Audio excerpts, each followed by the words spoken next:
اور اسی طریقے سے اور انہوں نے انرجی سیونگ میئرز جو ہیں وہ استعمال کرنا شروع کر دیے.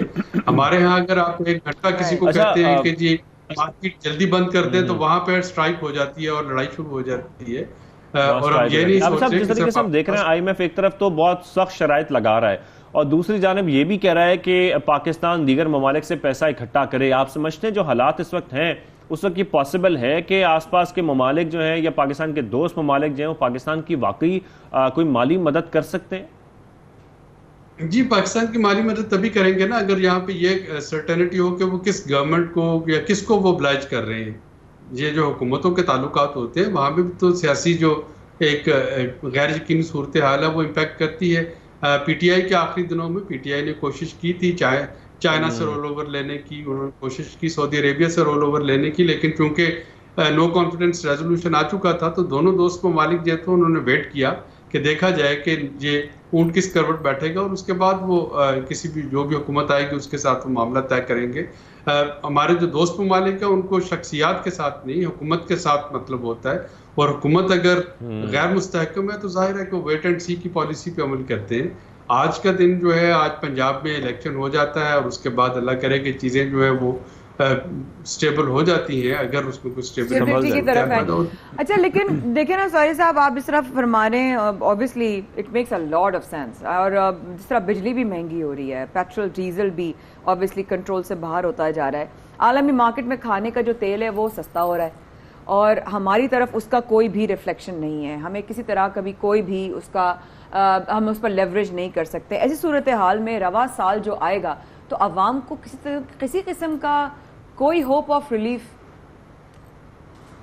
فی الحال نہیں, اور اس کی وجہ یہ کہ ہم اکیلے نہیں, یہ 53 ایمرجنگ مارکیٹس ہیں جو کہ بدقسمتی سے اس سائیکل میں پھنس گئی ہیں.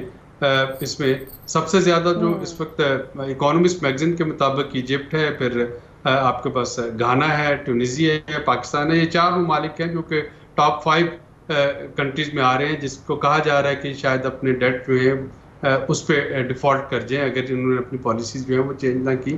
لیکن اس کے علاوہ بھی یورپ میں 16 سال کے بعد انہوں نے اپنا انٹرسٹ ریٹ بڑھایا ہے. امریکہ اپنے ایک record inflation record interest rate پہ ہے. تو یوکرائن وار کے بعد ایک ریسیشن جو ہے, ابھی کووڈ سے نکلے نہیں تھے کہ دنیا یوکرائن وار کا خمیازہ بھگت رہی ہے, اور اس میں بدقسمتی سے ہمارے جیسے جو ممالک ہیں وہ متاثر ہو رہے ہیں. گو کہ پوری باقی دنیا بھی متاثر ہو رہی ہے لیکن ہم اس سے بہت زیادہ متاثر ہو رہے ہیں, زیادہ ساتھ ساتھ جو ہے متاثر ہو رہے ہیں.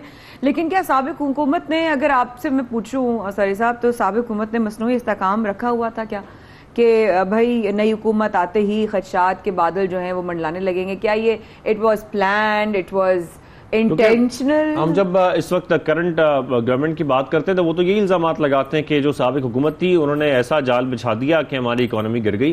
آپ سمجھتے ہیں کہ جو سٹیپس لیے گئے سابق حکومت میں وہ اس قسم کے تھے کہ ہماری اکانومی جو ہے اس میں ہم دیکھ رہے ہیں کہ کافی خرابی آ رہی ہے؟ دیکھیں اکانومی جو ہے, اکانومی نہ راتوں رات گرتی ہے نہ راتوں رات سنبھلتی ہے. تو یہ کوئی بجلی کا بٹن تو ہے نہیں کہ آپ نے سوئچ آن کیا اور لائٹ آن ہوگی اور ریموٹ سے آف کر دیا اور یہ آف ہوگی. یہ ایک تواتر کے ساتھ جو ہماری پالیسی اور پلاننگ ہے یہ اس کی وجہ سے ہے, اور اس میں حکومتوں کا ذکر کرنا چاہیے. صرف ایک حکومت جو ہے وہ شاید اگر ہم اس پہ الزام دے دیں کہ سابق حکومت کی وجہ سے ہوا, تو یہ اس سے نہیں, یہ اس سے پہلے بھی 2 3 4 جو حکومتیں تھیں ان کے تمام اقدامات کے نتیجے میں ہم یہاں تک پہنچے. لیکن ایک چیز جو کہ موجودہ حکومت کر سکتی تھی وہ یہ تھی کہ اگر انرجی سبسڈیز جو تھیں اگر وہ آئی ایم ایف کے ساتھ نیگوشیشن میں ایک ہرڈل بن رہی تھی تو فوری طور پہ ان کو رول بیک کیا جاتا تاکہ پروگرام جو ہے وہ ریزیوم ہوتا. یعنی اگر آپ ٹائم لائن پہ دیکھیں تو سابق حکومت 5 ہفتے تک انرجی سبسڈیز دے کے گئی, موجودہ حکومت نے 9 ہفتے لگائے ان انرجی سبسڈیز کو رول بیک کرنے میں. تو یہ اگر صرف انرجی سبسڈیز کی بات ہو رہی ہے لینڈ مائنز کی, تو یہ تو 14 ہفتے کی جو ڈیلے ہوا ہے یہ تو دونوں حکومتوں کی طرف سے ہوا ہے. تو میرا یہ خیال ہے کہ ہمارے جو کرونک پرابلم ہے, یعنی اگر پیشنٹ جو ہوتا ہے اگر اس میں امیونٹی نہیں ہے, اگر اس میں طاقت نہیں ہے, تو ہلکا سا بھی کوئی جھٹکا بیماری کا اس کو کافی ہوتا ہے بیڈ پہ لٹانے کے لیے. تو اگر آپ اضافی ہوتا ہے وہی نا کہ کہ آلریڈی ہم بڑی انسٹیبلٹی کا شکار ہیں اور اس میں ہلکا سا بھی ایک دھکا جو ہے وہ بہت بڑا جو ہے وہ فال ہوگا. تھینک یو سو مچ عابد قیوم سرئی صاحب, آپ نے وقت نکالا اور آپ نے آ کے جو ہے کچھ اچھے کی امید تو یہ ہے کہ امید اللہ سے ہوتی ہے, لیکن ہمیں پریکٹیکلی آپ نے thank you so much for seeing that کہ ہمیں ذرا یہ بھی دیکھنا ہے ہم کیا کر رہے ہیں ملک کے ساتھ. Excuse me. تو اب پروگرام میں آگے چلتے ہیں اور آگے جو ہم بات کر رہے ہیں شاہزیب, وہ پانی کے حوالے سے اس کو اکانومی پہ کس طرح وہ افیکٹ کر سکتا ہے. بالکل, کیونکہ معاشی جو مسائل ہیں اس کا شکار تو ہے پاکستان, لیکن زر مبادلہ کے ذخائر کم تو ہو رہے ہیں, لیکن سائنسدانوں نے ایک اچھی خبر سنائی ہے. مایا بتائیے, ایک بڑی اچھی خبر یہ سنائی کہ دریائے سندھ کا پانی پاکستان کے زر مبادلہ میں اضافہ کر سکتا ہے. اور تحقیقاتی رپورٹ جو ہے وہ, اگر میں اس کے بارے میں تھوڑا سا آپ کو پہلے بتا دوں, کیپٹل یونیورسٹی اینڈ ٹیکنالوجی اسلام آباد, وکٹوریہ یونیورسٹی آسٹریلیا, تاشکند اور ازبکستان کے سائنسدانوں نے مشترکہ تحقیقات کی, اس کی رپورٹ تیار کی جو کہ اب جاری کی گئی ہے, اور جس میں یہ سفارش کی گئی ہے کہ دریائے سندھ, یہ دریا کی بات ہو رہی ہے, دریائے سندھ کا 50% پانی ہائیڈرو پاور کے لیے استعمال کیا جائے اور اسی کے ذریعے ہمارے زر مبادلہ میں اضافہ ہو سکتا ہے. بٹ میرے ذہن میں صرف 2 انگریزی کے حروف تہجی آ رہے ہیں, اور وہ کیا ہیں, اف اور اردو کے اگر, کہ اگر اس آپشن اگر ایسا ہو جائے, ہاں اگر دیکھیں نا, اگر آپشن ہے, ہمارے پاس ایک وے آؤٹ ہے, ہمارے پاکستان, وہ ابھی بات ہو رہی تھی کہ پاکستان کا کوئی کچھ نہیں بگاڑ سکتا, کہیں نہ کہیں سے یہ ملک ہی ہم لوگوں کو جو ہے نا ہم خود ہی بگاڑ رہے ہیں, بلیس کیا چلا جا رہا ہے. اب دیکھو یہ بلیسنگ ہی تو ہے, یہ زمین کی اس ملک کی بلیسنگ سے ہمیں فائدہ بھی تو اٹھانا ہے. تو اسی سے فائدہ کیسے اٹھایا جا سکتا ہے یہ ہم بات کرتے ہیں, اور ہمیں انرجی ایکسپرٹ ہیں ارشد ایچ عباسی صاحب, ان سے ہم بات کریں گے. سر آپ کو خوش آمدید کہیں گے سب سے پہلے پاکستان میں. سب سے پہلے تو بتائیے گا, سائنسدانوں نے جو تحقیق کی ہے اور اس کی جو رپورٹ اب سامنے آئی ہے, آپ اس کو کیسے دیکھ رہے ہیں؟ آپ کے خیال میں واقعی ایسا ہو سکتا ہے؟ دیکھیے, پہلی بات تو یہ کہ یہ کچھ تحقیق نئی نہیں ہے, یہ انتہائی پرانی ہے. پرانی کس طرح کہ جب گرینالا خورد میں آج سے تقریباً 100 سال پہلے 1912 میں جو ہائیڈرو پاور پلانٹ لگا تھا 1 میگا واٹ کا, تو وہاں سے شروعات ہوئی تھی. اس سے پہلے 1890 میں دارجلنگ میں پاور پلانٹ لگا تھا. اب بات یہ ہے کہ کیا ہائیڈرو پاور واقعی اتنا پوٹینشیل ہے؟ تو آپ ذرا دیکھیے انرجی ویژن 2035 جس کے آتھر سے آپ بات کر رہے ہیں, جو 250 صفحے کی کتاب ہے, جس کو دنیا کے بڑے بڑے ڈفرینٹ انسٹیٹیوشن نے ویٹ کیا کہ ہاں پاکستان میں اتنا ہائیڈرو پاور پوٹینشیل ہے, جسے کہتے ہیں ٹیکنیکلی اور فائنینشلی وائبل ہے, کہ ہم تقریباً 1 لاکھ سے لے کے 1.5 لاکھ میگا واٹ تک بجلی بنا سکتے ہیں. یہ کوئی بڑی راکٹ سائنس بھی نہیں ہے, یہ بالکل ممکن ہے. اور جیسے ابھی اس سے پہلے پروگرام میں آپ بات کر رہے تھے کہ آپ کو ڈالر چاہیے, آپ نے فیول لینا ہے, آپ نے LNG لینی ہے, کول لینا ہے, اور آپ نے آئل لینا ہے, پاور پلانٹ چلانے پیسے نہیں ہے, ڈالر تگڑا ہو گیا, پیسہ گر گیا. بات یہ ہے کہ اگر ہم نے یہ کام پاکستان میں 60s 70s 80s یعنی 60 کی دہائی میں, 70 کی دہائی میں, 80 کی دہائی میں کیا ہوتا کہ تقریباً ہماری 60% بجلی ہائیڈرو پاور میں تھی, اور ریشو وہ تھی, وہ ہم نے وہیں اسٹیگنیٹ رکھی, اور ہم نے کیا کرنا شروع کر دیا, ہم نے یہ تھرمل پاور پلانٹ لگانا شروع کر دی. آج ریشو تقریباً 30% ہائیڈرو پاور ہے, رینیویبل ہے, اور باقی جو ہے یہ کول بیسڈ ہے, LNG بیسڈ ہے, آئل بیسڈ ہے. اسی پاکستان میں یہ ماڈل بالکل ایگزسٹ کرتا ہے. اور کبھی سوچئے اس کے پر تو آپ کا $0.5 کیا 1 پیسہ خرچ نہیں آتا. اس کی قیمت کیا ہے؟ تربالے, آپ کو پتا ہے تربیلے سے بجلی اور منگلے سے کیا قیمت ہے؟ 1 روپیہ. کاش اگر اس طرح ڈیم بناتے جاتے, ہائیڈرو پاور بناتے جاتے, آج میرا آپ کا بل کتنا ہوتا؟ میرے خیال میں میکسیمم 5-6 ہزار, جو بھی ابھی ایگزسٹ کر رہا ہے. آج ہمارا روپے کے مقابلے میں, ڈالر کے مقابلے میں جو روپیہ, وہ کتنا تگڑا ہوتا, یہ کرنسی کی اتنی زیادہ ڈسپیرٹی نہ آتی. اور یہ جو باتیں آپ کر رہے ہیں, یا جو یہ جو ریسرچ ہے, یہ جو بات کر رہی ہیں, یہ ماڈل دنیا میں ایگزسٹ کر رہے ہیں. ناروے ایک کنٹری ہے یورپ میں جس کے پاس آئل بھی ہے, آئل بھی ایکسپورٹ کرتا ہے, گیس بھی ہے, گیس بھی یورپ کا ایکسپورٹ کرتا ہے. نہیں آپ سن لیجیے ذرا, وہاں 99% ہائیڈرو پاور ہے, اور ہائیڈرو پاور بھی ایکسپورٹ کرتے ہیں. چلو اس کی بات چھوڑ دیتے ہیں, ہم برے صغیر میں آتے ہیں. یہاں پہ ایک چھوٹا سا ملک ہے, بڑا چھوٹا, بھوٹان اس کا نام ہے. اس کی پوری جتنی بجلی ہے, نہ آئل پہ, نہ LNG پہ, نہ کوئلے پہ, ساری ہائیڈرو پاور ہے. بلکہ 6000 میگا واٹ وہ انڈیا کو ایکسپورٹ بھی کرتا ہے. یہ جو انرجی ویژن 2035 تھی, اس میں ہم نے ایک پرپوزل یہ بھی دی تھی کہ پاکستان میں اتنا پوٹینشیل ہے. ہماری تو آج کی جو ڈیمانڈ ہے وہ تقریباً 30,000 میگا واٹ ہے. فرض کر ہم 1.5 لاکھ بنا لیتے ہیں, تو یہ 50,000 ایران کو دیتے ہیں تاکہ ان کے بھی جو تھرمل پاور پلانٹ بند ہوں, کیونکہ دیکھا نا ہیٹ ویو یورپ میں بھی ہے, پوری دنیا میں شور مچا ہوا ہے کہ جب فوسل فیول یعنی جب گیس کوئلہ جلتا ہے تو کیا ہوتا ہے, آپ کا کلائمیٹ چینج ہوتا ہے. لیکن ایک جو بات ایک اور بھی یہاں کرتا رہو, یہ جو آپ نے یا یہ جو ریسرچ کی ہے, میرے خیال میں اس کی ڈیٹیل سے نہیں گیا, یہ ریسرچ نہیں ہے, یہ ریسرچ نہیں ہے, یہ ریئلٹی ہے, ہارڈ فیکٹس ہیں.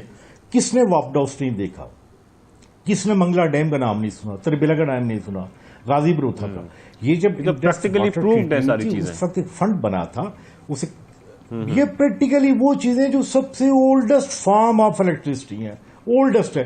یہ ایل این جی کی تو ابھی آئی ہے, یہ تو یہ جو آئل والی ابھی آئی ہے رینیول, باقی تو ابھی ہے یہ سولر ونڈ والا, یہ پرانی ہے. مسئلہ صرف اس طرح ہے کہ یہاں پہ ایک لیڈرشپ ہوتی اور ایک وہ بات کرتی جو ہونے والی ہے, جو پاکستان کی بہترین مفاد میں ہوتی ہے. لیکن میں اس سے پہلے ڈاکٹر عابد سہری کی بات سن رہا تھا کہ ہمارے پاس پیسے نہیں ہیں آئل کے, اور بات صحیح ہے, ایکچولی پیسے تو ظاہر ہے ڈالرز نہیں ہیں. لیکن میں کل سے میں نے پریس ریلیز جاری کی ہے کہ دیکھیے پاکستان ایران کا بارڈر, یہ میں ایک آف شوٹ بات کر دوں, آپ نے سننی غور سے, پاکستان کا بارڈر لگتا ہے ایران کے ساتھ. ایران سے جو کل کا ریٹ تھا بارڈر کے اوپر, وہ ڈیزل پٹرول کا 80 روپے لیٹر تھا, اور تقریباً 10% وہاں سے ڈیزل پٹرول سمگل ہو کے پاکستان میں آ رہا, ہم نے اس کے اوپر بین لگایا ہوا ہے. جبکہ ایران دبئی یو اے ای کو بھی دیتا ہے پٹرول, کروڈ آئل دیتا ہے, قطر کو بھی دے رہا ہے, سر اگر آپ اجازت دیں تو میں ایک بات کہہ سکتی ہوں, کیونکہ ہمیں بولنے کا موقع نہیں مل رہا ہے, لیکن میرا خیال ہے اگر اس کو کوزے میں بند کریں تو یہ ایک اپرچونٹی ہے, ایک آپشن ہے, اور اس کو ہم آپٹ کر سکتے ہیں اگر چاہیں تو. ایسا ہی ہے سر؟ جی, اس کے لیے کمٹمنٹ چاہیے, ایسے ہی جیسے سعودیہ نے ابھی امریکہ کو کہا کہ ہم زیادہ آئل پمپ نہیں کر سکتے. Thank you so much. جی, energy expert Arshad H Abbasi صاحب ہمارے ساتھ موجود تھے براہ راست یہاں پر پروگرام میں. چھوٹا سا وقفہ لیتے ہیں, شاہ پر مایا کر رہے ہیں آپ کا بے چینی سے انتظار, بہت ساری خبریں, بہت سارے سیگمنٹ میں چیزیں ابھی باقی ہیں. پلیز ڈو اسٹے ود اس.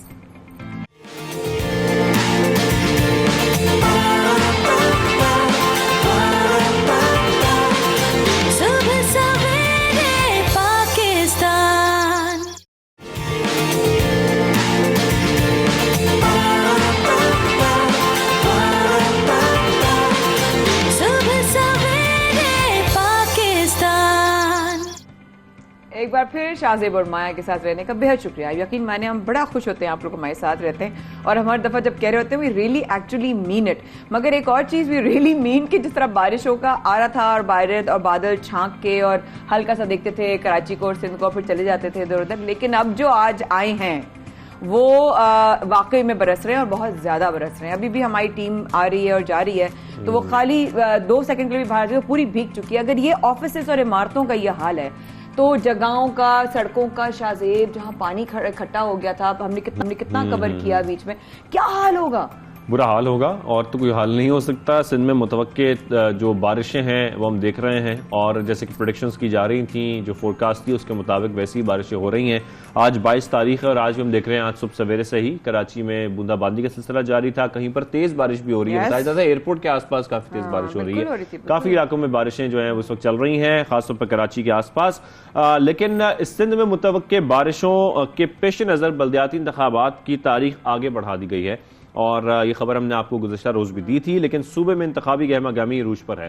ہم دیکھ رہے ہیں پیپلز پارٹی ہو, پی ایس پی ہو یا ایم کیو ایم ہو, جماعت اسلامی ہو, سب لوگ بھرپور عوامی مہم چلا رہے ہیں, اور چاہے وہ مہم سوشل میڈیا پر ہو یا وہ لوگوں سے ملاقات کر کے ہو, گلی محلوں میں ہو, ہر جگہ ہم دیکھ رہے ہیں کہ ملاقاتوں کا سلسلہ بھی جاری ہے. سب کوشش بھی کر رہے ہیں کہ سب کو اپنے منشور کے بارے میں بتائیں, اور یہ بھی بتائیں کس طریقے سے وہ آپ کو سرو کریں گے. جماعت اسلامی آج انتخابات ملتوی ہونے پر احتجاج بھی کر رہی ہے. بالکل کر رہی ہے. ہم نے آپ کو گزشتہ روز میں شیئر بھی کی تھی ایک خبر کہ اس طریقے سے انہوں نے احتجاج کیا. بہت سارے الزامات ہیں ان کی طرف بھی, obviously بات کریں گے. ہمیں جوائن کیا ہے امیر جماعت اسلامی حافظ نعیم صاحب نے. السلام علیکم حافظ بھائی, بہت شکریہ.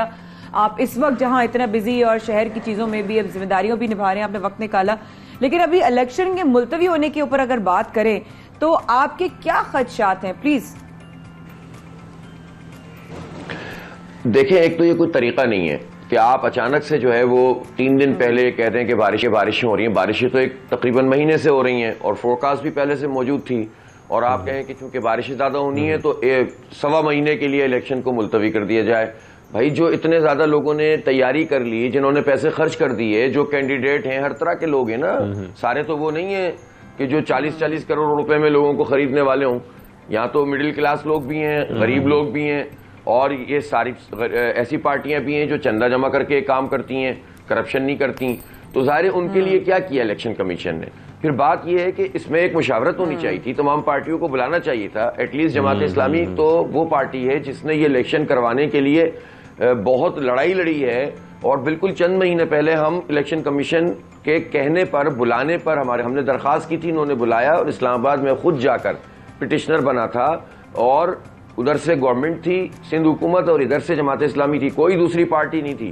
اور ہم نے وہاں مقدمہ لڑا کہ کراچی میں بلدیاتی الیکشن ہونے چاہیے سندھ میں, اور ساتھ میں پھر یہ ٹائم لائن طے ہوئی, اس وقت فیصلہ ہوا الیکشن کمیشن کا. تو ہم نے تو اتنی لڑائی لڑی, اور پھر ہمیں ہی آپ جو ہے وہ بلائیں نہیں, کسی اور سے بھی مشورہ نہ کریں اور آگے بڑھا دیں. اس سے ہی پتہ چلتا ہے کہ بھائی آخر میں چونکہ یہاں پر MQM بنی, وہ پٹیشنر آخر میں چلے گئے, وہ مجھے نہیں پتا کیا ہوا, کس کے کہنے پر ہوا, اور انہوں نے جو ہے وہ آگے بڑھا دیا. تو ہماری شکایت بھی بچا ہے, ہمارا اعتراض بھی بچا ہے, ہمارا غم و غصہ بھی بچا ہے. بجائے اس کے کہ اس کا جواب دیتے, انہوں نے ہم پر ایک ایسا الزام لگا دیا جو خود الیکشن کمیشن پہ پڑ گیا کہ بھائی آپ نے ہمیں ملتوی کرنے کے لیے کہا تھا. ہم نے سارے وہ خطوط دکھا دیے میڈیا کے سامنے, اور پھر اس کے الیکشن کمیشن کی پوزیشن اتنی آکورڈ ہوئی ہے کہ ہم اگر ہرجانہ کریں. لیکن آپ حافظ صاحب, آپ سمجھتے ہیں کہ اس سارے عمل سے جو آپ کی عوامی حمایت ہے اس پر اچھا خاصا اثر پڑے گا؟ دیکھیں ہوتا کیا ہے کہ جب کوئی الیکشن ہوتا ہے, آپ ایک محنت کر کے مہم چلاتے ہیں, اور مہم چلا کر ایک مومنٹم بنتا ہے, اور پھر وہ بالآخر ٹاک آف دی ٹاؤن بن جاتا ہے. اچھا ہو سکتا ہے کہ یہ کسی نے سوچا ہو, میں نہیں کسی پہ الزام لگاتا, لیکن ہو سکتا ہے کسی نے سوچا ہو, پارٹیوں نے تو کم از کم سوچا ہے جن کے کہنے پہ انہوں نے یہ سب کام کیا ہے, کہ بھائی یہ تو مومنٹم بن رہا ہے, یہ تو اس وقت ٹاک آف دی ٹاؤن بن رہا ہے, اس وقت تو لوگ کہہ رہے ہیں جماعت اسلامی کا میئر ہی مسئلہ حل کر سکتا ہے, تو اس مومنٹم کو توڑا جائے. لیکن یہ ان کی خام خیالی ہے. اس کا سبب یہ ہے کہ جماعت اسلامی تو الیکشن تو ابھی آیا ہے نا, ہم تو کراچی کے حق کی تحریک چلا رہے ہیں, اس کے درمیان میں الیکشن ہے اور الیکشن اس کا ایک حصہ ہے. اس لیے ہمیں تو کوئی مسئلہ نہیں ہے. آپ لوگ تحریک بھی چلا رہے ہیں, احتجاج بھی کر رہے ہیں, کوشش کر رہے ہیں کراچی کے جتنے مسائل ہیں ان کو حل کرنے کے لیے بات چیت بھی کریں, سب کچھ کریں. لیکن میں ایک بات آج آپ کے سامنے رکھنا چاہ رہا ہوں کہ ماضی میں ہم دیکھتے رہے ہیں جو بھی میئر آتا ہے اختیارات کے رونے روئے جاتے ہیں, اس کے بعد یہ کہا جاتا ہے کہ ہمیں اختیارات بھی نہیں ہے, اور اگر اختیارات ہیں تو ہمارے پاس فنڈز نہیں ہیں, اور فنڈز جاری نہیں ہو رہے, اور جب فنڈز جاری نہیں ہوں گے تو کراچی کا کسی قسم کا کوئی بھی مسئلہ جو ہے وہ حل نہیں کیا جا سکتا. فرض کریں جماعت اسلامی کو مینڈیٹ مل بھی جاتا ہے اور آپ لوگ الیکٹ ہو بھی جاتے ہیں, اس کے بعد کیا ہونے جا رہا ہے؟ آپ سمجھتے ہیں کہ یہ مسائل دوبارہ سے پیدا ہوں گے؟ دیکھیں دو طرح کی چیزیں ہیں. ایک یہ ہے کہ اختیار نہیں ہے, تو اختیار کی جنگ بھی ہم نہیں لڑی, سب سے بڑی لڑی, 29 دن کا دھرنا دیا, پیپلز پارٹی کو اگریمنٹ پہ مجبور کیا, اس میں سے بعض چیزیں انہوں نے قانون بنا بھی دیں. واٹر بورڈ کا چیئرمین اب میئر ہوگا, سولڈ ویسٹ کراچی کا ہیڈ میئر ہوگا, اور ابھی بھی جو ہے وہ مذاکرات جاری ہیں, اور اس کے نتیجے میں بہت سارے محکمے میں چیئرمین جو ہے وہ منتخب میئر ہوگا. لیکن اتنی بڑی اچیومنٹ ہم نے ہی حاصل کی جد و جہد کر کے, جبکہ ہمارے پاس نہ کوئی مینڈیٹ ہے, اور نہ ہمارا کوئی میئر ہے, اور نہ کوئی وزیر ہے, نہ مشیر ہیں. تو اس کا مطلب کیا ہوا کہ اگر آپ سنسیئر ہیں, آپ کنسسٹنٹ ہیں, اور آپ اپنی چیزوں پہ کمپرومائز نہیں کرتے, تو آپ گورنمنٹس کو جو کہ آپ کے سارے حق سلب کر رہی ہیں, آپ ان کو بھی جھکا سکتے ہیں, اور ان سے بیٹھ کے بات کر کے اپنی چیز منوا سکتے ہیں. تو جب بغیر مینڈیٹ کے یہ کر سکتے ہیں, تو جب منتخب میئر ہوگا, اس کے ساتھ اس کی پوری ٹیم ہوگی. جی بالکل ہوگا. پہلی بات تو یہ ہے کہ وہ تو اس کی طاقت تو بن جائے گی, لیکن جو اختیار ہے اس کے مطابق تو کام کریں گے نا. انفارچونیٹلی ہوا یہ ہے ماضی میں کہ جو لوگ کہتے رہے کہ ہمارے پاس اختیار نہیں ہے, ان کی اپنی KMC کا 26 ارب روپے کا بجٹ تھا. ٹھیک ہے, اس میں سے پہلے تو یہ بتائیں کہ انہوں نے اس میں سے کلیکشن کتنی کی, جو بجٹ وہ پیش کرتے تھے اس میں کرپشن کیوں ہو رہی تھی, جو ٹیکس ان کو ملتے تھے وہ بھی پورے نہیں آتے تھے, اخراجات میں دھاندلی ہوتی تھی. دوسری بات یہ ہے کہ صرف ان کا بجٹ نہیں تھا, جو اس کے ساتھ ڈسٹرکٹ کی کونسلیں تھیں اس کا بھی 10 ارب 12 ارب 11 ارب 8 ارب اس کا بجٹ تھا. گویا 100 ارب روپے کا بجٹ کا اختیار تو میئر کو اور اس کے نیچے کی ٹیم کو موجود تھا. یار 100 ارب روپے بہت بڑی رقم ہوتی ہے, اور وہ اگر نظر آ جائیں تو ڈیولپمنٹ کا ایک بہت بڑا کام ہوتا ہے.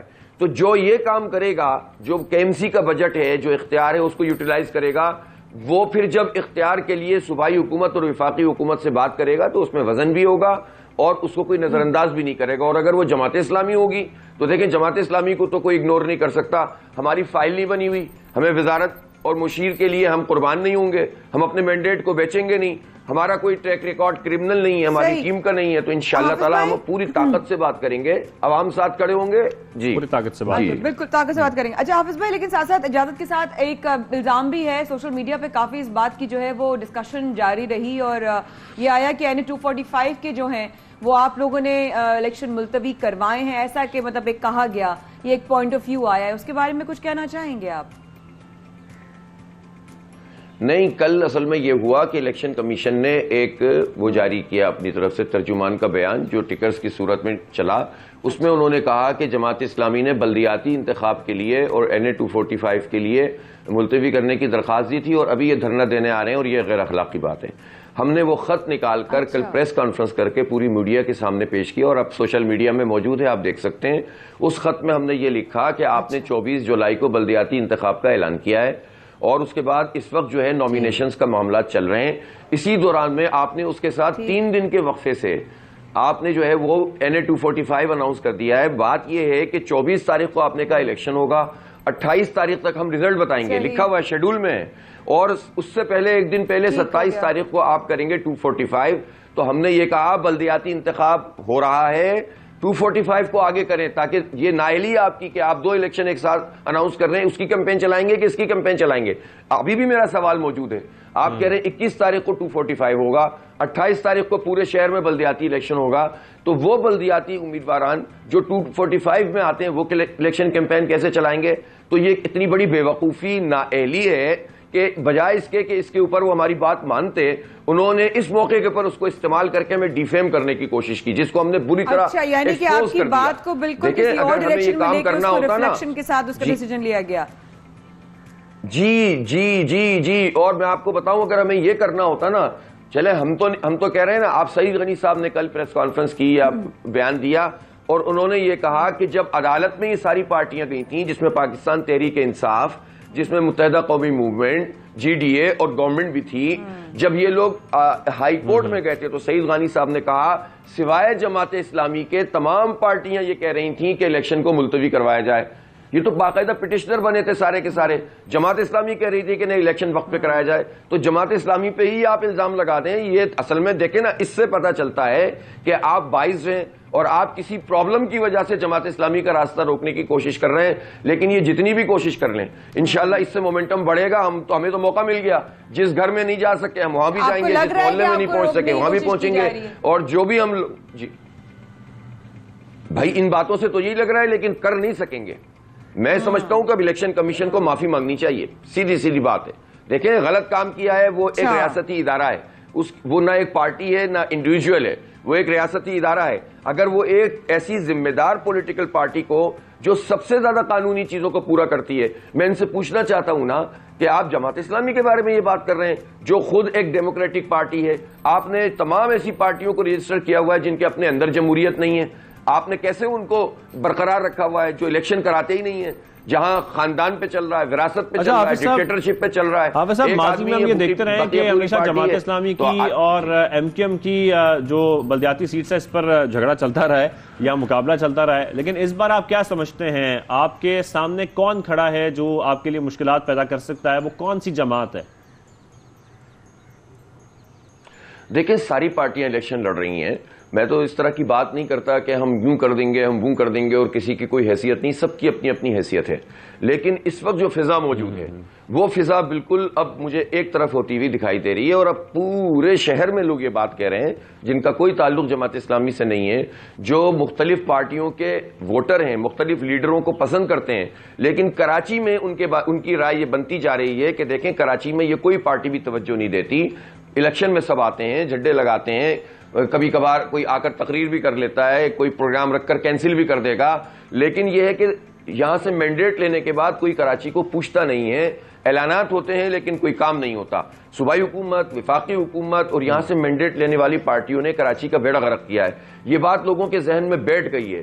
تو دوسری پارٹیوں کے سپورٹر بھی کہتے ہیں کہ یار ہم نیشنل لیول پر یا ہم جو ہے ویسے پارٹی کے ساتھ ہیں لیکن کراچی کے لیے ہم جماعت اسلامی کے ساتھ ہیں. تو یہ بات اب الحمدللہ اتنی صلاحیت کر گئی ہے کہ آپ کو گھر گھر میں اس کا ریفلیکشن محسوس ہوگا. میں کوئی بہت کراچی والے اس وقت آپ کو اور آپ سے یہ جاننا چاہتے ہیں کیونکہ اس وقت کراچی والے بڑے مایوس ہیں، خاص طور پر جب بارشیں ہوتی ہیں. حافظ صاحب آپ کو یقینی طور پر آپ نے دیکھا ہوگا کہ کیا حال ہو جاتا ہے، اور اس میں جتنے مسائل پیدا ہو جاتے ہیں ہر علاقے میں، چاہے وہ پوش علاقے ہوں، چاہے وہ ایسے علاقے ہوں جہاں پر ویسے ہی پہلے نظام نہیں ہے، نالوں کے مسائل ہوں. یہ تمام مسائل دیکھنے کے بعد آپ کیا سمجھتے ہیں کہ وہ 3 ٹارگٹس آپ کے کیا ہوں گے جو آپ سمجھتے ہیں کہ کراچی والوں کے لیے سب سے امپورٹنٹ ہے، جو جماعت اسلامی کی پرائیورٹی ہوگی؟ دیکھیں ظاہر 4 سال کے ٹینیور میں اتنے زیادہ مسئلے خراب ہو گئے ہیں کہ سمجھ میں نہیں آتا کہ کہاں سے شروع کریں، لیکن ظاہر سی بات ہے کہیں نہ کہیں سے آغاز کرنا پڑے گا. میرا خیال یہ ہے کہ لانگ ٹرم میں تو ہمیں اپنا پورا K4 منصوبہ چاہیے. اس کے لیے ہمیں وفاق اور صوبے سے لڑنا بھی پڑے گا، اور جتنے اعلانات کیے ہیں ان لوگوں نے اس کے مطابق ان سے کام کروانا پڑے گا. اور اب یہ نہیں چلے گا کہ وہ جھوٹے اعلانات کر کے ہمیں بیوقوف بنائیں. تو ہمیں پانی کا پورا چاہیے، اور ہمیں ٹرانسپورٹ کا نظام چاہیے جسے ماس ٹرانزٹ سسٹم کہتے ہیں. یہ لانگ ٹرم منصوبہ ہے، لیکن ہم آغاز کریں گے شہر کی گندگی صاف کرنے سے، نالوں کی صفائی سے. جن کے ٹینڈر ہو گئے اور نالے صاف نہیں ہوئے، لوگ ڈوب رہے ہیں. ہم آغاز یہاں سے کریں گے، صفائی سے، گرینری سے، نالوں کو صاف کرنے سے، اور پھر سیوریج کا نظام ٹھیک کرنے سے. اور انشاءاللہ درجہ بدرجہ تمام چیزوں کے اوپر ہم جو ہے ورکنگ کریں گے. اللہ نے چاہا نقشہ بدل جائے گا. یہ امید ہے جس کے ساتھ لوگ جڑ رہے ہیں ایک مرتبہ پھر، اور اس امید کو نہیں ٹوٹنا چاہیے ان حرکتوں سے جو الیکشن کمیشن کے ساتھ مل کر لوگ کر رہے ہیں. اللہ خیر. بہت شکریہ آپ صاحب، بہت شکریہ حافظ نعیم الرحمان صاحب.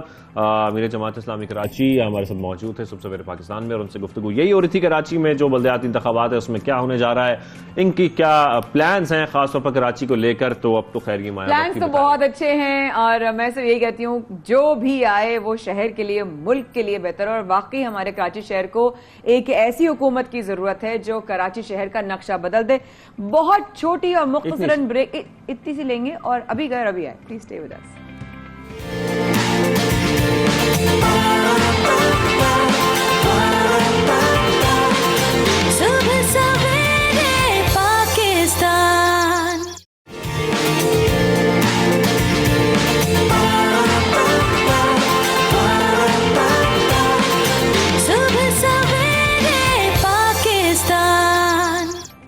Welcome back. آپ دیکھ رہے ہیں صبح سویرے پاکستان، شازیب احمد اور مایا خان کے ساتھ. اور آج ہم ذکر کر رہے تھے بریک سے پہلے، میں بھولیا کیا ذکر بالکل نہیں بالکل ہم ذکر کر رہے تھے کہ ہمیں آنا تھا بہت ساری چیزوں پہ. اوبیسلی جس طرح بارش ہو رہی ہے، اور ابھی ہم یہ فکر مند ہو رہے تھے کہ ظاہر ہے ہم یہ پروگرام کرنے کے بعد اپنے گھروں کو جائیں گے، تو ہم گھر میں جانے کے بعد کیا بجلی ہوگی نہیں ہوگی، یا اگر ہمیں کوئی ضرورت کی چیزیں لینی ہے ساتھ ساتھ بجلی کے لوڈ شیڈنگ جس طرح ہو رہی ہے، اور اس میں پرائسز جس طرح انکریز ہو رہی ہیں چیزیں ضرورتیات اشیاء کی. بجلی کا بحران بڑھنے سے نا ہم دیکھ رہے ہیں کہ ایک تو لوگ شدید پریشان ویسے ہی ہیں، کراچی کے دیگر مسائل، یہ سب کچھ ہم ڈیلی بیسس پہ ذکر کرتے ہیں، اور اب تو ہم بھی تھک گئے ہیں سب پریشانیاں بتا کے.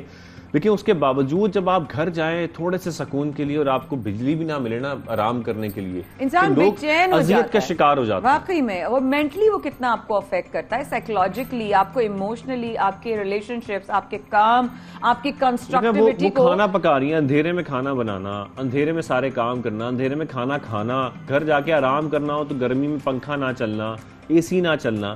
یہ واقعی شہریوں کو پھر ایک عجیب سی کیفیت میں لے جاتا ہے کہ وہ بیچارے جب کام پہ جاتے ہیں تب بھی ان کی نیند پوری نہیں ہوئی، جیسے ہم روز ذکر کرتے ہیں. صحیح جبرن زندگی گزر رہی ہوتی ہے، کیونکہ آپ ہر چیز کو برداشت کر رہے ہوتے ہیں. بنانے والا سوچ رہا ہوتا ہے پتہ نہیں گلا کہ نہیں گلا، مزے کا بنا نہیں بنا.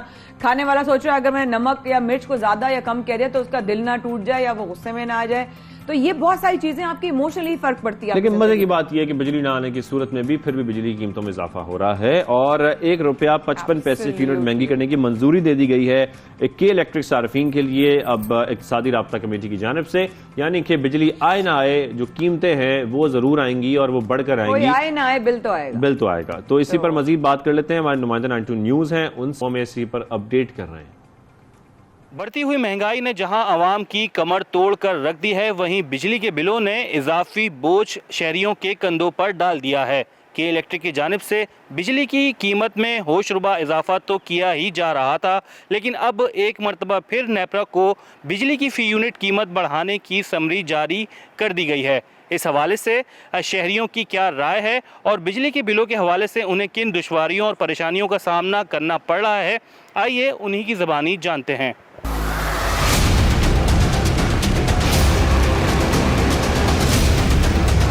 کمرشل جو بلز آ رہے ہیں وہ بھی دیکھیں, جس کا 5,000 آتا تھا اس کو 23,000 روپے بل آ رہا ہے.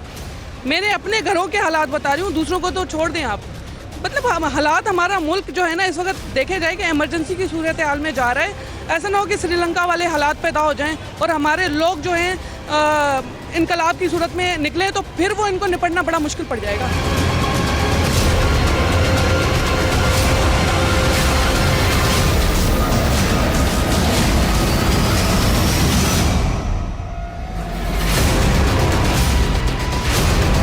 انفارمیشن کے جاتی ہے اور پتہ نہیں کب آتی ہے, کچھ نہیں پتہ کیونکہ, اور اس کے علاوہ بل میں کوئی کمی نہیں ہے.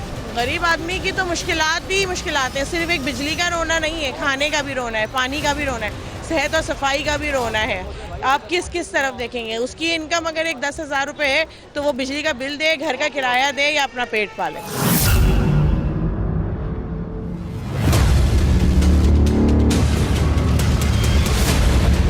یہ جو ابھی نئے بل آئے ہوئے ہیں اس پہ ہر دکاندار پریشان ہے کہ دکانداروں کے اوپر بھی 6,000 روپے اضافی بل بھیج دیے گئے, اور جو دیہڑی دار طبقہ ہے یا مزدور طبقہ ہے, جو تنخواہ دار طبقہ ہے, وہ سب مشکلات سے دوچار ہے.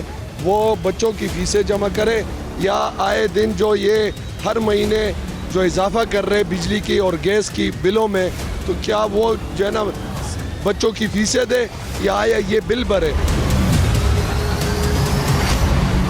بجلی کا بل بڑھ رہا ہے, میرے خیال سے افورڈیبل ہے, سب پے کر رہے ہیں, کس کو تکلیف ہے؟ کون غریب ہے؟ مجھے تو دکھا دیں ذرا, غریب لوگ تو دکھا دیں.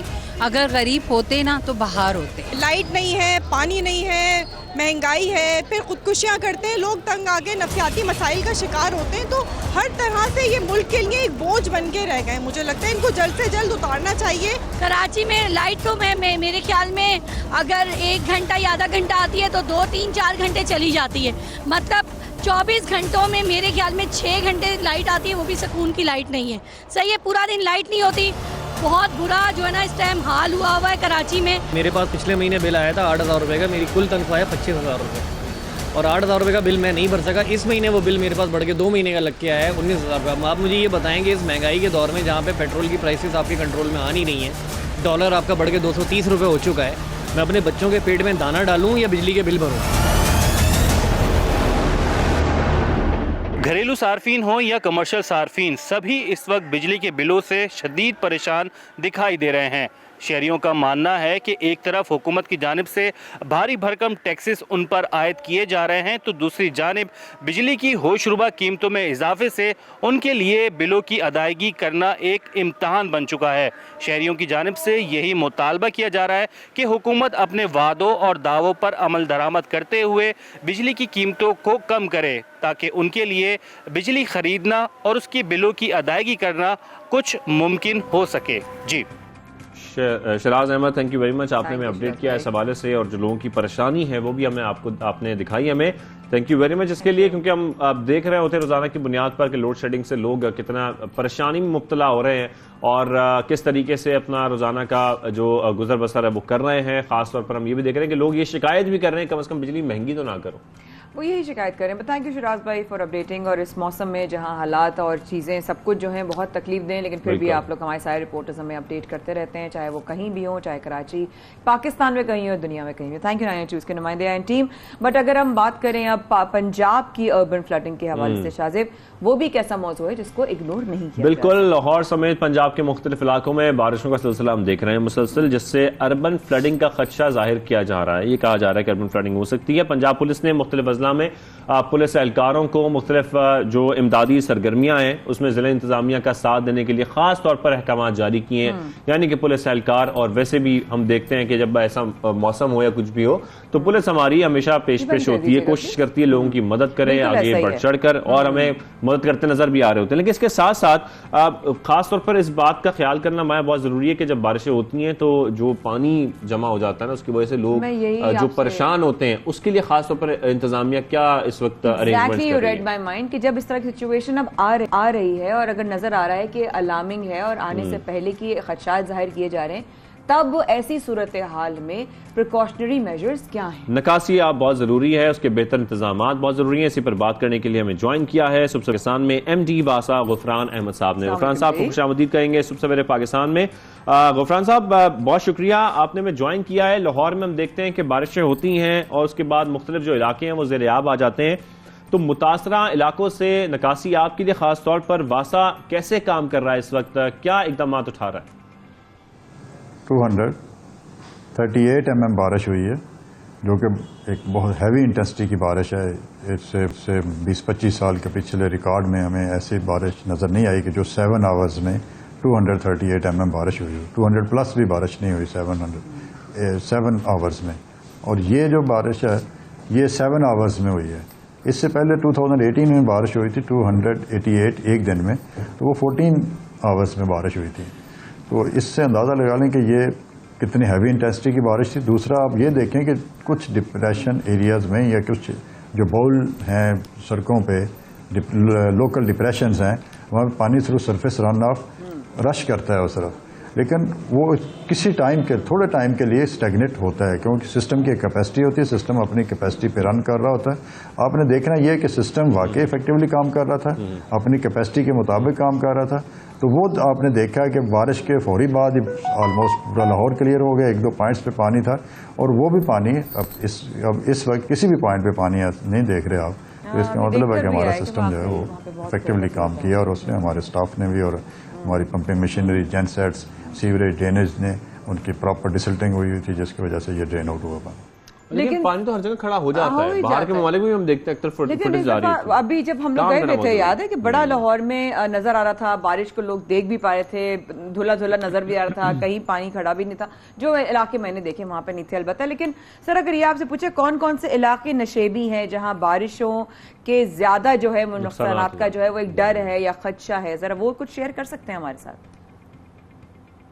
دیکھیں ہمارے جو 22 سور پوائنٹس ہیں جہاں پہ پانی کی اسٹیگنیشن آبزرو ہوتی ہے، جو کریٹیکل پوائنٹس ہیں جن کی مانیٹرنگ کرنے ہوتی ہے ہم نے، تو وہ ایسا کوئی انسیڈنٹ نہیں ہے کہ جہاں پہ کوئی لاس ہوا ہو، کوئی جانی نقصان ہوا ہو یا کچھ اسی طرح پراپرٹیز کا لاس ہوا ہو. تھوڑی دیر کے لیے کچھ points most of the points جیسے میں کہا کہ ڈیورنگ رین کلیئر ہوا، 2-3 پوائنٹس پہ پانی تھا سر لیکن وہ بھی کلیئر ہو گیا. تو ایسا کوئی لاس نہیں ہوا کہ جیسے کسی قسم کا کوئی جانی یا مالی. لیکن غفران صاحب جب ہم اندرون لاہور کی بات کرتے ہیں تو کیونکہ میں خود میرا تعلق لاہور سے ہے، میں نے دیکھا ہے وہاں کی گلیاں بڑی تنگ ہیں اور وہاں پر امدادی سرگرمیاں کرنا بڑا مشکل ہے کیونکہ بڑا چیلنجنگ ہے وہاں سے پانی نکالنا، نکاسی آپ کا جانا ناممکن ہوتا ہے. اس میں ہماری جو مینول لیبر ہے وہ کام کرتی ہے. بیمبوز ہم نے پرووائڈ کیے ہوتے ہیں، ان کی بلاکیجز وغیرہ وہ ریموو کرتے ہیں، مینول ڈسلٹنگ ہم کرواتے ہیں. آبادیز کو بلکہ زیادہ فوکس کرتے ہیں تاکہ ان کے کسی قسم کی گلیوں میں اوور فلوئنگ یا اربن فلڈنگ کا چانسز نہ ہوں. بالکل صحیح. لیکن جی اگر کوئی علاقہ زیر آب آ جاتا ہے سر تو بارشوں کا پانی جس طرح شہریوں کے گھروں میں جس طرح آ جاتا ہے وہ ایک بڑا تکلیف دہ منظر ہوتا ہے ان کے لیے بھی. اور وہ کس طرح آپ لوگوں کی مدد کے لیے پہنچتے ہیں یا لوگوں کو مدد حاصل ہو سکتی ہے وہ حاصل کر سکتے ہیں فار دیٹ میٹر؟ دیکھیں جہاں تک آپ سسٹم کا اگر بات کرتے ہیں تو سسٹم ایفیکٹولی کام کر رہا ہے. اگر روڈ سے کسی کا گھر نیچے ہے، بہت سارے ایسے گھر ہوتے ہیں جو روڈ سے 2, 3 یا 4 فٹ تک ایون نیچے ڈاؤن ہوتے ہیں، تو وہ تو روڈ سے پانی ان کے گھر میں ڈیفینیٹلی جائے گا یا ان کو خود پروٹیکٹ کرنا پڑے گا. ادروائز کوئی ایسی سچویشن نہیں ہے کہ سسٹم کام نہ کر رہا اور لوگوں کے گھروں میں پانی چلا جائے. غفران صاحب ساتھ میں یہ ضرور بتائے گا جس طریقے سے ہم دیکھ رہے ہیں کہ معمول سے زیادہ اس بار بارشیں ہو رہی ہیں خاص طور پر لاہور اور پنجاب کی جب ہم بات کرتے ہیں تو ممکن ہے ہو سکے گا آپ کے لیے بتانا کہ دریائے راوی میں پانی کی اس وقت صورتحال کیا ہے اور اس وقت کی اپڈیٹس کیا ہیں، جبکہ ساتھ میں ہم یہ بھی دیکھ رہے ہیں کہ لاہور میں جو واٹر سٹوریج سائٹس تھیں اس حوالے سے بھی تھوڑا سا اپڈیٹ کیجیے گا، کیا وہ بھر چکی ہیں مکمل طور پر؟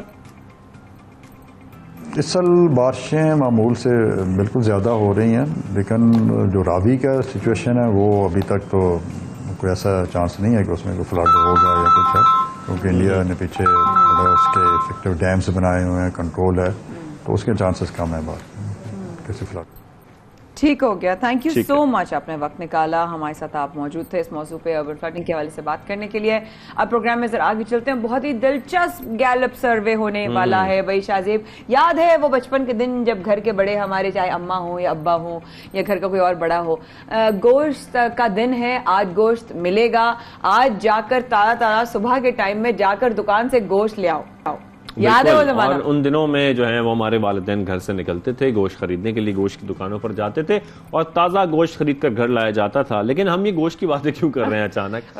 یہ گیلپ سروے جو ہے وہ کچھ گوشت کے حوالے سے ہے, لیکن یہ صحت کے حوالے سے بھی ہے, کیونکہ آج کل ہم یہ دیکھ رہے ہیں کہ فریش میٹ جو ہے خاص طور پر دکانوں پر جا کر وہ اتنا نہیں خریدا جاتا. لوگ کوشش کرتے ہیں کہ کچھ لوگ چلے جاتے ہیں فروزن میٹ کی طرف, کچھ چلے جاتے ہیں جو پیکڈ میٹس ہوتے ہیں, یعنی کہ ہوتا وہ بھی ظاہر ہے گوشت ہی ہے, تازہ ہی ہے, لیکن وہ مختلف کمپنیز ان کو کاٹنے کے بعد پیک کرنے کے بعد مارکیٹ میں اویلیبل کر دیتے ہیں آپ لوگوں کے لیے.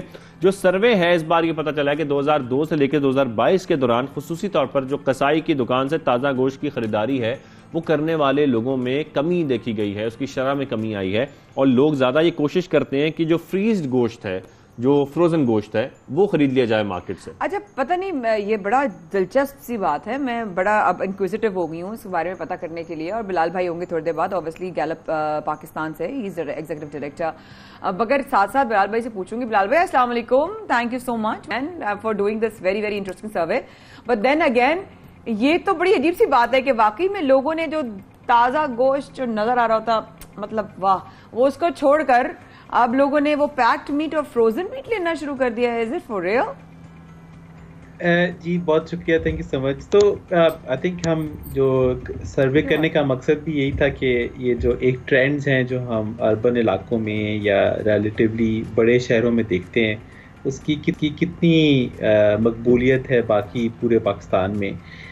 تو اس میں یقیناً ایسے ہی دیکھنے میں آیا کہ کچھ ایک ٹرینڈ ہے, لمیٹڈ ہے مگر سگنیفیکنٹ ہے, جو عام کسائی کی دکان سے لینے کے بجائے آپ فروزن پیکجڈ ریلیٹیولی مور صاف ستھرا پیسز میں کنورٹیڈ پیکڈ فارم میں کسی بھی وقت, چھٹی والے دن بھی, جو گوشت کی چھٹی والے دن بھی, رات کے وقت بھی اب نہیں رہے. جی بالکل, اور کنوینئنس میں اضافہ ہے ان دا سینس دیٹ آپ رات کو بھی چلے جائیں, رات 10 بجے بھی چلے جائیں تو گوشت مل جاتا ہے, ورنہ عام طور پر کسائی کی دکان میں. تو کنوینئنس کے ایک طرف ریزنس ہیں, اور دوسری طرف ایک پبلک ہیلتھ کنسرن بھی ہے, کیونکہ جتنا اویلیبل ہوتا ہے اتنا, جی کچھ اس طرف بھی ہے کچھ اس طرف بھی ہے کہ فروزن فوڈ جو ہے اس میں کیونکہ پریزرویٹیوز ڈالے جاتے ہیں, پروسیسنگ کی جاتی ہے, تو وہ پروسیسنگ جو ہے کچھ فارمز میں پبلک ہیلتھ کے پرسپیکٹیو سے بہت اچھی نہیں ہے. یا یہ کہ جب اویلیبلٹی میں بہت زیادہ اضافہ ہو جاتا ہے تو کنزمپشن میں بہت اضافہ ہوتا ہے, جو کہ میٹ اگر ویجیٹیبلس کو یا فروٹس کو اوور ٹیک کر لے یا سبسٹیچیوٹ کر لے تو ہیلتھ ایکسپرٹس کا کہنا ہے کہ وہ ایک کنسرن ہے. تو ہم جاننا چاہ رہے تھے کہ اس وقت پاکستان میں یہ ریشو کتنی ہے اور اس پہ کوئی کتنی. میں بھی یہی جاننا چاہتا تھا کہ بلال بھی آپ نے یہ سروے اچانک کیوں کیا گوشت کے بارے میں, کہ ایسا خیال آپ کو کیوں آیا کہ گوشت جو ہے وہ خاص طور پر لوگ اب دکانوں سے چھوڑ کر اور پیک خرید رہے ہیں, تو کیا یہ بقرعید کی وجہ سے ہے یا کوئی اور وجہ ہے؟ بالکل, کچھ پارٹی ٹریگر تو بقرعید کی وجہ سے ہوا, اس کے آس پاس ہی ہم نے سروے کیا ہے, مگر ہم پبلک ہیلتھ پرسپیکٹیو سے بھی دیکھنا چاہ رہے تھے کہ لوگ جو ہیں, اور ایک پاکستان میں ایک research perspective for market as well, کہ پاکستان میں ایک فروزن میٹ کی مارکیٹ جو ہے اس میں اضافہ ہو رہا ہے, اس کے پلیئرز کون سے ہیں اور آنے والے دنوں میں اس میں کس طرح کی کنوینئنس ایڈ کی جا سکتی ہے. تو ایک مقصد جو ہے وہ مارکیٹ کو اسیس کرنا بھی تھا اور کوانٹیفائی کرنا تھا. لیکن سروے میں بلال بھائی آپ سمجھتے ہیں کہ یہ بھی جاننا بہت ضروری ہے, کیونکہ آج کل ہم دیکھ رہے ہیں مارکیٹ میں مختلف مایا برانڈز کے جو کہ لوکل برانڈز ہیں, جو کہ اپنے فروزن فوڈز بھی لے کے آ رہے ہیں اور ان کے پیک میٹ بھی آپ کو مل رہے ہیں. قاسم بھائی کی دکان سے ہی لاتے ہیں, بالکل پیک فوڈ نہیں مل رہے ہیں. لیکن بلال بھائی اس بات کی کیا گارنٹی ہے کہ یہ سارے ہائیجینک بھی ہیں, یہ سب جو ہیں وہ اس میں کوئی کسی قسم کے کوئی کیمیکل انوالو نہیں ہے, اور وہ صحت کے لیے جو ہیں وہ بھی بالکل مفید ہیں؟ اس بات کی گارنٹی ہمیں کسی برانڈ سے ملتی ہے؟ کیونکہ آج کل ہر کوئی پیک کر کے, چاہے وہ کسی بھی دکان سے اسے خریدا, وہ پیک کر کے مارکیٹ میں اویلیبل کر رہا ہے فروزن میٹ کی صورت میں. آپ کا کنسرن بالکل ویلڈ ہے کہ جو پیکجڈ فوڈ ہے اس کی ہائیجین کیسی ہے، اس میں جو حلال اور پرسپیکٹو سے کس طرح سے دیکھا گیا ہے. تو پاکستان میں بھی حلال فوڈ اتھارٹی ہے، دوسری طرف ایک اسٹینڈرڈس کی اتھارٹی ہے جو کہ جا کر سیمپلز کلیکٹ کرتی ہے. اور اگر آپ زیادہ تر پیکجڈ فوڈز دیکھیں تو ان میں پیچھے کسی نہ کسی اسٹینڈرڈ کی ڈیفینیشن وغیرہ لکھی ہے، اس کے اندر جو اجزیات ہیں ان کی کمپوزیشن لکھی ہے. تو یقینی طور پہ کام تو کیا جا رہا ہے، مگر اس سے بلال بھی تھوڑا سا یہ بتا دیں اس سروے میں آپ لوگوں نے کن کن افراد کو شامل کیا ہے؟ کیا یہ سروے خواتین سے کیا گیا ہے، مرد حضرات سے کیا گیا ہے، کن لوگوں سے کیا گیا ہے، سیمپل کہاں سے لیا گیا؟ بالکل جی بالکل. سو اس میں تقریباً 1500 افراد جو کہ پاکستان کے تقریباً 100 ڈسٹرکٹ سے جمع کیے گئے، مرد اور خواتین دونوں تھے، جوان اور بوڑھے لوگ دونوں تھے، ایجوکیٹڈ اور شہری اور رورل آبادی. جس طرح سے سینسس میں اس کی پروپورشن ہے، ہم نے ایک سیمپل نمائندہ پاکستان کا چوز کر کے پھر اس کا انالیسس کیا ہے.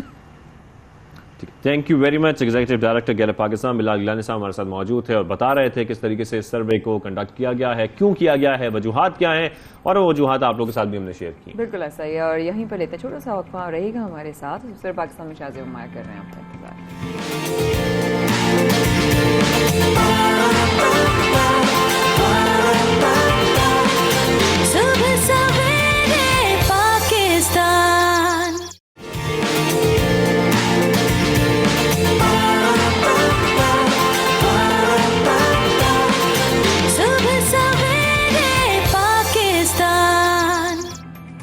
Welcome back. آپ دیکھ رہے ہیں صبح سویرے پاکستان، مایا خان اور شاہزیب احمد کے ساتھ. اور بریک سے پہلے ہم ذکر کر رہے تھے آپ کی ملاقات بھی کروائیں گے کچھ لوگوں سے اور ان سے جانیں گے کہ ان کی کامیابی کا راز کیا ہے، ان کو ایوارڈ کیوں ملا.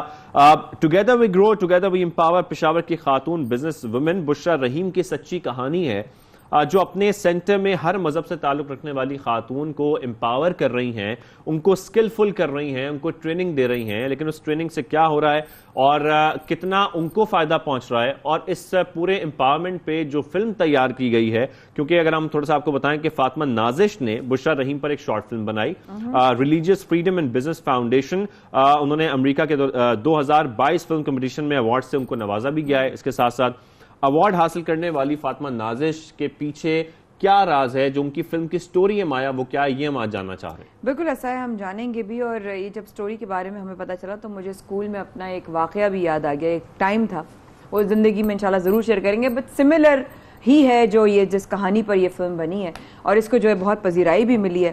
تو ہمارے ساتھ ہمیں جوائن کیا ہے فاطمہ نازش نے. السلام علیکم جی. ماں بہت شکریہ آپ نے پروگرام میں آنے کے لیے وقت نکالا. اور سب سے پہلے تو کنگریچولیشنز. اور بہت ہی آپ نے اپنے آپ میں ایک مختلف اور بڑا منفرد موضوع آپ نے چنا. ساتھ ساتھ یہ کہ یہ بتائیں کہ آپ کی جو شارٹ فلم ہے، شاہزیب اور میں بہت انکوزیٹو بھی ہیں کیونکہ some thing similar happened with me and my another friend جو کہ اس کا تعلق ڈفرینٹ ریلیجن سے تھا، اور ہم لوگ سیم کلاس میں تھے. تو وہ واقعہ مجھے یاد آ گیا، اور لوگوں نے مجھے آس پاس کے کلاس فیلوز نے کہا کہ اس کے گھر کا لایا ہوا سینڈوچ مت کھایا کرو. تو وہ بات مجھے آج یاد آ گئی آپ کی اس شارٹ فلم کی کہانی سے. تو پلیز ہم سے شیئر کیجیے گا فاطمہ. Thank you. وعلیکم السلام and thank you very much for having me on your show. بہت شکریہ شاہزیب آپ کا بھی. جیسے کہ آپ نے کہا کہ آپ کو ایک کہانی یاد آ گئی، تو مایا ہم اگر اپنے ارد گرد دیکھیں ہمارے سراؤنڈنگز میں ایسی کہانیاں ہمیں بھری پڑی نظر آتی ہیں. ریلیجیس ایکسٹریمزم پہ اگر ہم بات کرتے ہیں تو ہم اس کے ساتھ 50 طرح کی چیزوں کو جوڑ سکتے ہیں. لیکن جو میری کہانی ہے together we grow together we empower, یہ ایک ایسی خاتون کی کہانی ہے جو انکلوژن پہ بات کرتی ہیں، جو ڈائیورسٹی پر یقین رکھتی ہیں. ہم ریلیجیس ایکسٹریمزم کے حوالے سے پوری دنیا میں ہمارا ایک بہت برا امیج ہے، لیکن ہمیں ایسے لوگوں کی بھی کہانیوں کو شوکیس کرنا چاہیے جو کہ ایک بہتر چیز کو پروموٹ کر رہے ہیں. تو بشرا رحیم ایک ایسی ہی خاتون ہے جن کے ادارے میں ان لوگوں کو ویلکم کیا جاتا ہے جن کو باقی لوگ جو ہے وہ کسی نہ کسی وجہ سے، جینڈر ڈسکرمنیشن کی وجہ سے یا ریلیجن ڈسکرمنیشن کی وجہ سے ان کو اپنے پاس ایکسیس نہیں دیتے. جیسے کہ آپ نے کہا کہ آپ کو یہ کہا گیا کہ اپنی جو نان مسلم فرینڈ ہے اس کے گھر کے لایا ہوا سینڈوچ مت کھایا کرو.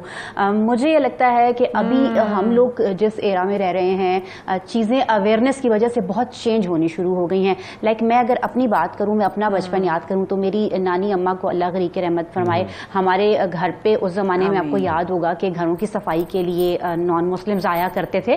تو ہمیں بھی ہمارے گھر میں یہ پریکٹس تھی کہ اس والے گلاس میں تو جو وہ بندے تھے, میں اب نام نہیں لوں گی, وہ پانی پیتے ہیں تو اس گلاس کو وہ ایک الگ سے گلاس پڑا ہوا کرتا تھا, وہ پلیٹ ایک الگ سے پڑی ہوا کرتی تھی. لیکن اب مجھے لگتا ہے لائک اگر میں اپنی بات کروں تو ابھی تقریباً 4 سے 5 کرسمس ہو چکے ہیں کہ میں اپنی بیٹی کو لے کے جاتی ہوں اور اس کو بتاتی ہوں کہ دیکھو یہ چرچ ہے اور یہاں پر ڈفرینٹ مذاہب کے جو لوگ ہیں ان سب کو عزت کیسے دینی چاہیے. تو مجھے لگتا ہے کہ ہمیں تمام خواتین کو ان کا کسی بھی طبقے سے تعلق ہے, کسی بھی مذہب سے تعلق ہے, کسی بھی فرقے سے تعلق ہے, ہمیں ان کو امپاور کرنے کی ضرورت ہے ان تمام چیزوں سے بالاتر ہو کر. لیکن یہ سٹوری آپ نے چوز جو کی, یہ سٹوری آپ کو کہاں سے ملی؟ تھوڑا سا سٹوری کے حوالے سے بتائے گا, جو کہ شارٹ فلم جس پہ بیس کر رہی ہے. جی شاہزیب, یہ ایک فیلوشپ تھی, جیسے کہ آپ نے سٹارٹ میں آغاز میں کہا کہ انٹرنیشنل ریلیجیس فریڈم اور بزنس فاؤنڈیشن یو ایس کی کچھ تنظیمیں ہیں جو کہ کولیبریٹ کر رہی ہیں یو ایس ڈپارٹمنٹ اور یو این کے ساتھ بھی, تو ان کی جانب سے ایک فیلوشپ آفر کی جاتی ہے اور یہ دنیا میں ڈفرینٹ ریجنز میں آفر کی جا رہی ہے. اس مرتبہ یہ جو فوکس تھا ان کا وہ ساؤتھ ایشیا کی خواتین تھیں, تقریباً 32 سے زائد خواتین تھیں ڈفرینٹ جگہوں سے جنہوں نے کہ اس فیلوشپ میں حصہ لیا. 9 منتھس لانگ یہ فیلوشپ تھی اور فیلوشپ کا جو مین تھیم تھا وہ یہی تھا جو میں نے گرینڈ پرائز ون کیا ہے, وہ مین کیٹیگری ایوارڈ تھا جو کہ ریلیجیس فریڈم اور ویمن امپاورمنٹ تھا, کہ آپ کس طریقے سے خواتین کو امپاور کر سکتے ہیں ان کو ریلیجیس فریڈم دیتے ہوئے. تو جہاں تک بات ہے, ہم تو بینگ اے جرنلسٹ ہم تو اسٹوری ڈگرز ہوتے ہیں, کہیں نہ کہیں سے ہمیں تلاش ہوتی ہے کہ ہمیں اسٹوری مل جائے. تو میری ایک جاننے والی تھی بشرا رحیم, جن کو میں نے چوز کیا اس اپنے کریکٹر کے لیے, اس کہانی کے لیے, ان سے جب میری بات ہوئی, میں کافی عرصے سے ان کو کوریج دے رہی تھی ڈفرینٹ اوکیزنس پہ, تو میں نے ان سے کہا کہ بشرا مجھے اس طرح کی ایک اسٹوری کرنی ہے, تو آپ کے سینٹر میں آپ نے ایک مرتبہ کہا تھا کہ آپ ہر کسی کو ویلکم کرتی ہیں. پھر انہوں نے مجھے بریفلی بتایا کہ فاطمہ ایسے ایسے ہے, یہ چیزیں ہیں. تو میں نے کہا سو چلیں لیٹس بگن کرتے ہیں اس کو. وہ اسٹوری بنائی اور جو سب سے جو کلک کیا, جو مجھے لگتا ہے یو ایس میں جہاں جہاں اس کو ذرائع ملی ہے, اس کا جو نام تھا اسٹوری کا, ان کو لگا کہ یہ بہت اسٹرانگ ہے, together we grow together we empower. تو ایک ایسی خاتون کی کہانی جو کہ اپنے سینٹر میں چاہے وہ کرسچن خواتین ہو, چاہے وہ ہندو ہو, سکھ, ایون کے ریفیوجیز, بہت ضروری ہے. فاطمہ میرا ایک سوال ہے, بالکل بہت ضروری ہے, بالکل ضروری ہے. تھینک یو سو مچ. ایک سوال ہے جو میرے ذہن میں آ رہا ہے, بس یہ مختصراً آپ بتا دیجئے کہ ایک ذہن میں میرے خیال آ رہا ہے کہ جو سٹوری ہے آپ کی وہ مجھے تو بہت اچھی لگی, ہم لوگوں کو ٹچ کی, لیکن ایک سوال ذہن میں آ رہا ہے کہ کیا اس شخص کا جس کی کہانی آپ نے بیس جس پر آپ نے اپنی سٹوری کی ہے, اس کی جو کہانی ہے جب وہ شاید انڈر پریولیج تھی یا اس کا کوئی سٹیٹس نہیں تھا یا فائنینشلی اسٹرینتھ نہیں تھی اس کے پاس, اس لیے لوگ اس کی طرف نہیں دیکھتے تھے, اور ایک وقت بدلنے کے بعد اس کو لوگ دیکھنے لگے, کیونکہ اب تک اس کی بنیاد تو ابھی بھی چینج نہیں ہوئی, روٹس تو ابھی بھی اس کے نہیں بدلے, تو پھر کیا بدلاؤ آیا لوگوں کے اس کو دیکھنے کے نظریے میں؟ دیکھیں مایا, ہم لوگ, مجھے لگتا ہے کہ کوئی بھی بیانیہ یا نظریہ ہم لوگ ہی بدل سکتے ہیں یا بنا سکتے ہیں. تو یہ جو موجودہ وقت ہے جس میں کہ میں نے اگین یہی میں کہوں گی کہ سٹارٹ میں نے کہا کہ ریلیجیس ایکسٹریمزم کے اوپر بات بہت زیادہ ہوتی ہے, لیکن ہمیں بہت ضرورت ہے کہ ہم ایسے لوگوں کی بھی کہانیاں دکھائیں جو اس فلم میں روینہ ہیں, جو بچی ہیں جنہوں نے کہا کہ وہ چونکہ نان مسلم تھیں اس لیے ان کو اپرچونیٹیز نہیں ملتی تھیں, لیکن بشرا نے ان کو اپرچونیٹی دی. تو دیکھیں اس کے اندر تو وہ لرننگ کا وہ تھا کہ وہ کچھ سیکھ سکے, اور میں ہمیشہ یہی کہتی ہوں کہ ہمارے پاکستان میں انفارچونیٹلی جو بچیاں ہیں, جو ریلیجیس مائنورٹیز کی لڑکیاں ہیں, ان کے لیے تعلیم کے دروازے بند ہیں. نہیں فاطمہ, بہت اچھا آپ نے کیا ہے, اور آگے بھی آپ سے ہم اچھی کہانیوں کی ایکسپیکٹیشنز کرتے ہیں, اور apart from different people who try to catch other people's lives and stories, you have done something very positive in my point of view. That's my personal feedback. بہت شکریہ آپ نے پروگرام میں جو ہے آنے کے لیے وقت نکالا. And wish you all. تو یہ سٹوری آپ لوگوں نے جانی کس طریقے سے امپاور کیا جا رہا ہے خواتین کو, لیکن یہاں پر ہمیں چھوٹی سی بریک بھی لینی ہے, اور بریک کے بعد واپس آئیں گے, کچھ اور سٹوریز بھی شامل کرنی ہے پروگرام میں.